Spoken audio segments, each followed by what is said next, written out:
My termination notice slid across the mahogany desk. "We don't require informants on this undertaking," declared Mr. Thompson, the project manager. "My name is Edmund Carter. At 48 years of age, and until this very moment, I was the lead supervisor on Driftline Construction's most ambitious commercial project in Seattle. 25 years in the trade, 17 as a foreman, and this was my first dismissal. For upholding the highest safety standards." I simply nodded, removed my hard hat, and placed it silently on his desk. The portable office trailer reeked of stale coffee and printer ink. The rhythmic clang of an excavator, expanding the building's foundation, resonated from outside. Next week, the crew would transition to steel erection, a phase I'd sadly miss overseeing to ensure worker safety. "Anything you'd like to add?" Mr. Thompson inquired, leaning back in his chair, attempting a casual demeanor. Yet I observed the rigid grip he maintained on his pen. "Nervous. New managers often become nervous when they anticipate a potential confrontation." "I have nothing to say," I replied, rising to my feet. "I'll clear out my locker." He appeared surprised, perhaps even disappointed. Individuals like Mr. Thompson thrive on conflict. It validates their actions. Remove that catalyst, and they are forced to confront the consequences of their decisions. "Look, Carter," he said, his voice adopting a disingenuous tone of reason. "This isn't personal. We simply hold differing perspectives on managing a tight schedule. Your methods are outdated, excessively cautious. But deadlines are deadlines." I nodded again. "Understood." I then departed. The construction site bustled with activity. Framers prepared for the 4th floor. Electricians installed the main power supply. Concrete workers finalized a pour at the west entrance. These were good men, skilled men. Men with families who deserved to return home unharmed each evening. Men who were working without adequate fall protection, alongside unlabeled chemical containers and near unmarked live wires. I systematically emptied my locker. Work gloves, spare boots, safety manuals, photographs of my son's graduation and my daughter's wedding, taped inside the door. 25 years of dedicated service, ensuring everyone's safe return. Mr. Thompson had been on site less than 3 months. As I walked towards my truck, Kevin from the electrical crew approached at a jog. "Is it true? They let you go?" "Yes. Because of my safety reports," I confirmed. I simply shrugged, tossing my bag into the truck cab. "That's appalling, Edmund," Kevin said softly. "What are your plans?" I gazed back at the construction site, at the men working in hazardous conditions, at the shortcuts that would inevitably harm someone. I looked at Mr. Thompson observing me from the trailer steps. "What I should have done 3 weeks ago," I muttered. My construction career began straight out of high school, carrying lumber and sweeping floors. I learned framing, then electrical work, and eventually project management. I progressed honestly. My father, a steelworker, fell 3 stories when I was 12, shattering his back. He endured constant pain for the rest of his life, a consequence of a site manager prioritizing speed over safety. Thus, when I became a foreman, I established a paramount rule: everyone returns home unharmed. Driftline Construction employed me 5 years prior to improve their safety record after a series of minor incidents threatened their insurance rating. I delivered. Safe job sites, standardized procedures, and effective training programs. The company's recordable incident rate plummeted to near zero. Productivity soared, not diminished. People work better when they're not fearing death. Then the Oak Creek project commenced, a $15 million project with a stringent deadline and high visibility. The company unexpectedly assigned Mr. Thompson from their Chicago office to accelerate progress. Initially, he seemed capable, energetic, ambitious. He even labeled me a safety guru, intending it as a compliment.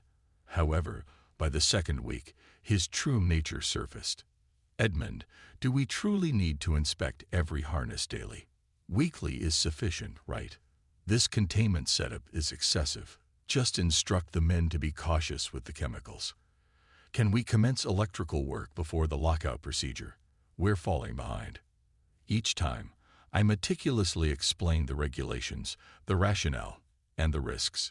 Each time, his smile tightened, his eyes grew colder.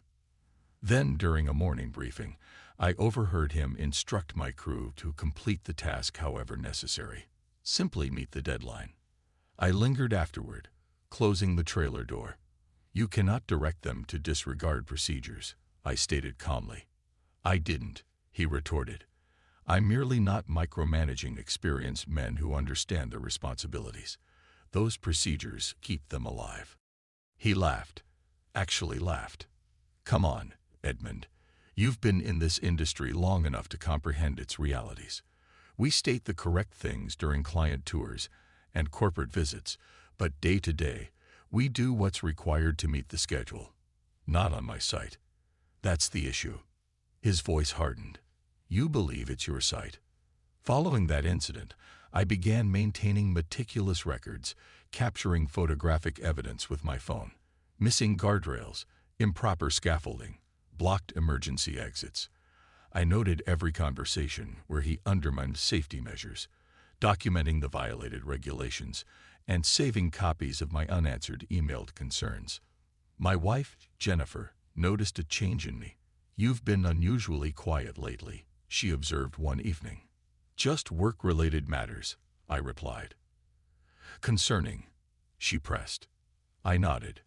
It's getting there. The breaking point arrived on a Tuesday morning. I arrived early to inspect the new scaffolding arrangement on the north wall. I discovered 3 of our younger workers, 20 feet up, without fall protection. No harnesses, no guardrails, no safety net. Nothing. I immediately halted their work, sending them to obtain the necessary equipment. Mr. Thompson arrived as I was installing temporary railings. What in the world, Carter? Why aren't they working? No fall protection, I stated, tightening a bolt. They're now being equipped properly. We're already behind schedule on this section, he said, his voice escalating. The client is arriving tomorrow. Then we should ensure no one falls to their death before their visit. He moved closer, lowering his voice. Look, I understand you've been here for a considerable time. You're comfortable, but the industry is evolving. We cannot remain competitive if we meticulously adhere to every safety regulation. I stopped working and faced him. We're discussing fundamental fall protection, mandated by law. Mandated when OSHA is present, he smirked. Come on, Edmund. Be reasonable. A chilling calmness settled over me. I had attempted to collaborate with this man, to educate him, to find common ground. And suddenly, I perceived the truth. He knew better. He simply didn't care. Those are my men up there, I said quietly. Mark has a baby due next month. David is putting his child through college. They trust me to ensure their safe return to their families. They're grown men. Their safety is their responsibility. I stared at him, truly seeing him for the first time. That's not how this works. That's not how any of this operates. Look, he sighed. Just sign off on the inspection so we can proceed. I'll assume responsibility if anything occurs. No, you won't, I stated flatly. You'll blame them. Or me, whoever is convenient. His expression changed, hardening into something repugnant. Are you defying a direct order? I'm refusing to falsify a safety inspection. Yes. Then we have a problem. I nodded slowly. We do. That afternoon, I filed a formal report with our corporate safety officer, documenting all the violations I had witnessed over the past month. I attached photographs, dates, and transcripts of conversations. By evening, I received no response. The next morning, I was summoned to Mr. Thompson's office and dismissed. As I drove home, a peculiar serenity washed over me. No more internal conflict. No more attempts to function within a flawed system. My next course of action became crystal clear. I pulled into my driveway and sat for a moment, gazing at the house Jennifer and I had built together, the place where we raised our children, the life we created through honest work. I picked up my phone and made a call I should have made weeks earlier. Occupational Safety and Health Administration. This is Susan speaking. My name is Edmund Carter. I said, I need to report multiple deliberate safety violations at a construction site. I can assist you, sir. Can you describe the nature of the violations? I possess photographs, documentation, dates, names, everything you require. There was a pause, the sound of typing. Are you currently employed at this site, Mr. Carter? No, I replied. I was terminated this morning for refusing to falsify safety inspections. I understand, Susan said, her voice sharpening with interest. In that case, allow me to transfer you to our Whistleblower Protection Division. They will want to hear this immediately. The OSHA investigator, a woman named Patricia Miller, met me at a coffee shop downtown the following morning. She was entirely professional. A sharp pantsuit, a recorder on the table between us, a notepad already filled with notes before I even sat down. Walk me through the timeline, she said after introductions. I presented the entire situation. The gradual erosion of safety protocols after Mr. Thompson's arrival, the specific violations I documented, the internal reports that were ignored, the confrontation that resulted in my termination. And you have evidence to support this? She asked. I handed her a flash drive, every photograph dated and tagged with location, daily logs, email exchanges, voice memos from conversations.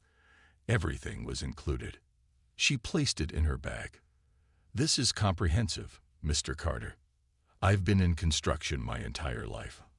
I said, I know the consequences of prioritizing speed over safety. She nodded, making another note. We'll examine everything and determine the next steps. Whistleblower protections prevent retaliation from your former employer.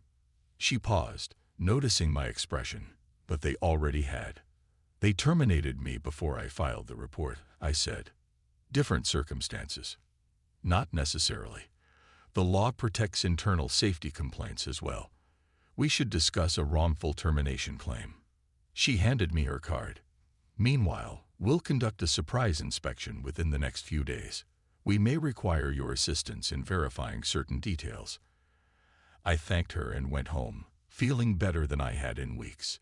The system was functioning as intended. Things would be rectified. Then my phone rang. It was Kevin from the electrical crew. Edmund, you need to know something. Mr. Thompson called everyone in this morning.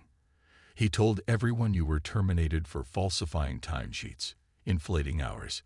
He claimed an audit is imminent. My stomach sank. That's a lie. Everyone who knows me understands that. But he's setting me up, man. He stated anyone caught discussing company business with me would be implicated in the fraud. He's attempting to isolate potential witnesses. It gets worse. He brought in a corporate representative who delivered a speech about disgruntled employees and protecting the company's reputation. They're making everyone sign new NDAs. After we hung up, I immediately called Patricia Miller to update her. She listened attentively, then stated, "This alters the situation. They're actively obstructing the investigation. We'll expedite the inspection." But an hour later she called back, her voice laced with frustration. "We've encountered a roadblock. Someone at Driftline filed a counter-complaint, alleging you violated company policy by removing confidential documents and photographs from the site. They're demanding everything be returned before any inspection can proceed." "That's not standard OSHA procedure," I said. "No, it's not," she agreed. "But they found a sympathetic ear somewhere up the chain of command. Someone is attempting to delay this.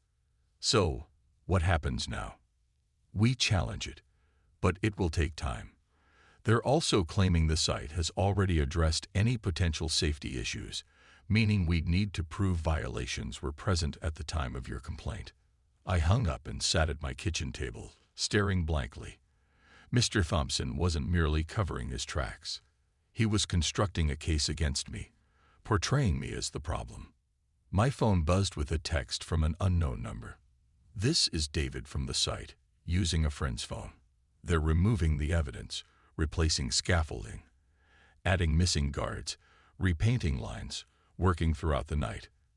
Thought you should know. They were erasing every violation I had reported. By the time any inspector arrived, the site would appear perfectly compliant. Mr. Thompson wasn't just protecting himself. He was ensuring nothing changed, and the men would remain at risk, albeit more subtly. The next morning, I drove to the Redwood Diner, a greasy spoon near the industrial area where many construction crews ate breakfast.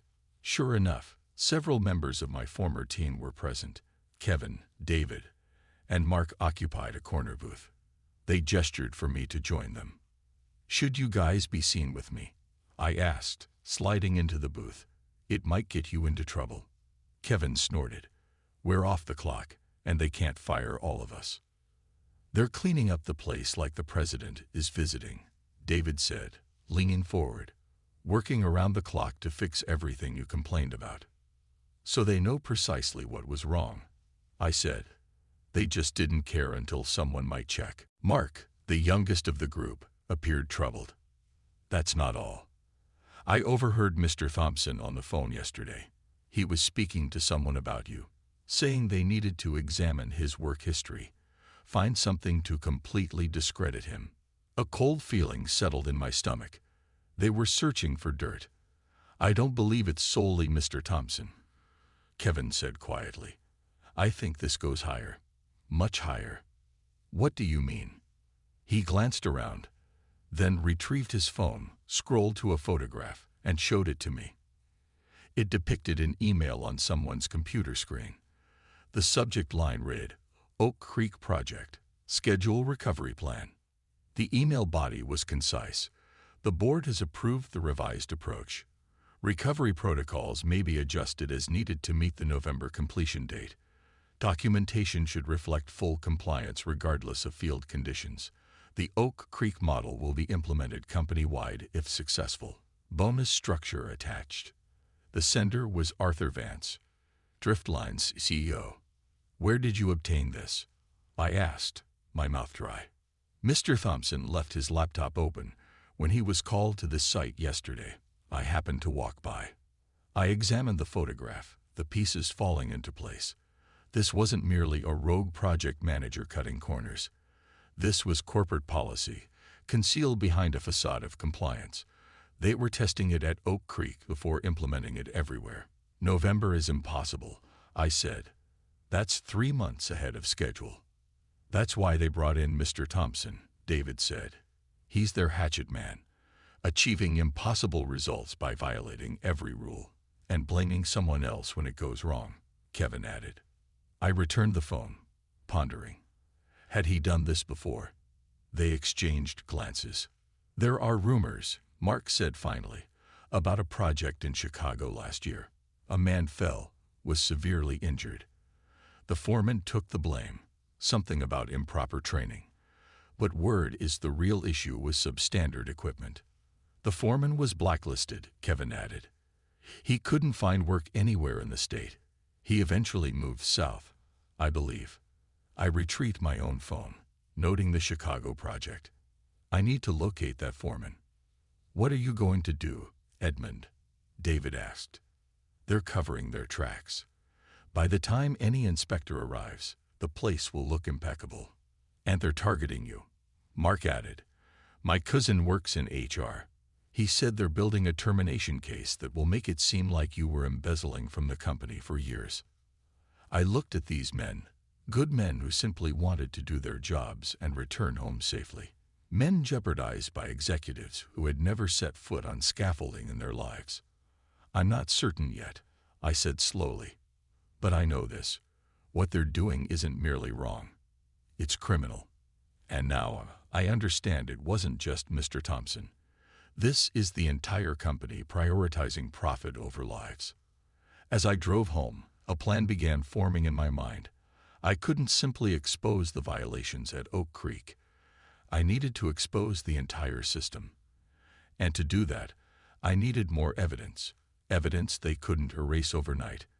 And I knew precisely where to begin. Locating Gregory Miller, the former foreman from the Chicago project, wasn't difficult. A few calls to former colleagues in the industry led me to Denver, where he had found work as a simple laborer, a significant demotion for someone with 15 years of management experience. He agreed to meet me at a truck stop outside the city. When I arrived, I barely recognized him from his LinkedIn photo. The confident, smiling man had been replaced by someone who appeared a decade older, with deep lines around his eyes and a perpetual air of apprehension. "I appreciate you meeting me," I said as we settled into a booth. "I'm sure I would," he admitted. "Driftline isn't a name I enjoy hearing." "I understand. I was a foreman for them until recently." His eyes narrowed. I was terminated for raising safety concerns. Sound familiar?" The expression on his face revealed everything. "Let me guess," he said bitterly. "Mr. Thompson." I nodded. Same strategy. Different victim. He stared into his coffee. "They'll destroy you, just like they did me. By the time they're finished, you'll be unemployable. A thief. A liar. Perhaps even criminally negligent. Only if I allow them to." I said, "I'm fighting back, and I could use your assistance." He laughed humorlessly. "What can I do?" "I tried filing complaints. I tried contacting the press. Nobody cared. One man gets hurt. It's a statistic. The company has excellent lawyers. But it wasn't just one man, was it?" I pressed gently. "It wasn't just your project." He remained silent for a long moment. "No," he finally said, "it wasn't." Over the next hour, Gregory recounted everything. How Mr. Thompson had been assigned to accelerate their project. How safety violations became commonplace. How Gregory's reports were ignored or lost. How when Thomas Riley fell from faulty scaffolding, Mr. Thompson had already prepared paperwork indicating Gregory had approved it despite known defects. "I never signed that inspection," Gregory insisted. "They forged my signature. But by the time I could prove it, I was already fired, already blamed. Thomas's family sued me personally, not the company." "Did you keep records?" I asked. "Photographs, emails, anything?" "Some." He hesitated. "After everything collapsed, I was so focused on survival that I simply walked away. But I kept a backup of everything. I never did anything with it. Would you be willing to share it with me? Combine it with what I have?" He scrutinized me. "To what end?" "OSHA is a joke. They're underfunded and outmatched. The press doesn't care until someone dies. And Driftline has powerful connections." "I'm not going to any of those places," I said. "I'm thinking bigger. If this is happening at multiple sites with the same strategy, the same people involved." Understanding dawned in his eyes. "You're talking about a pattern, the corporate conspiracy." I nodded. Federal workplace safety violations are criminal offenses if they're deliberate and repeated. With sufficient evidence, this goes beyond fines. People go to prison. For the first time, I saw a glimmer of hope on his face. "You truly believe you can make this stick?" "Not alone," I said. "I need your evidence, and I need you to testify." He was quiet for a long moment. "They took everything from me," he finally said. "My career, my reputation, my retirement." Thomas nearly lost his life. His jaw tightened. "What do you need me to do?" For the next week, I worked tirelessly. I combined my documentation with Gregory's, creating a comprehensive case file demonstrating the pattern across multiple projects. I contacted other former Driftline employees through industry forums and social media groups and found 3 more foremen with similar stories from other states. Meanwhile, I continued receiving updates from my old crew about the Oak Creek site. The hasty safety improvements were superficial. As soon as Mr. Thompson believed the danger had passed, shortcuts resumed. Men were still at risk. On Friday morning, 10 days after my termination, I walked into the Department of Labor office in Seattle with a thumb drive, a stack of printed documentation, and Gregory Miller at my side. By afternoon, the process was underway. Monday morning, 7:15 a.m., I parked across from the Oak Creek site and waited. The timing had to be perfect. At 7:30, the crews gathered for the daily briefing. Mr. Thompson stood on a makeshift platform, clipboard in hand, looking confident, probably urging them to work harder, faster. At 7:42 a.m., precisely as planned, 3 black SUVs pulled up to the site entrance. 8 individuals in jackets emblazoned with DOOIG on the back. Department of Labor, Office of Inspector General, the federal investigators who handle criminal workplace safety violations. 2 local police cruisers arrived seconds later. I watched through binoculars as they approached the security gate, presented credentials, and entered. One team headed straight for the site office. Another dispersed across the site, cameras and tablets in hand. Mr. Thompson saw them and froze mid-sentence.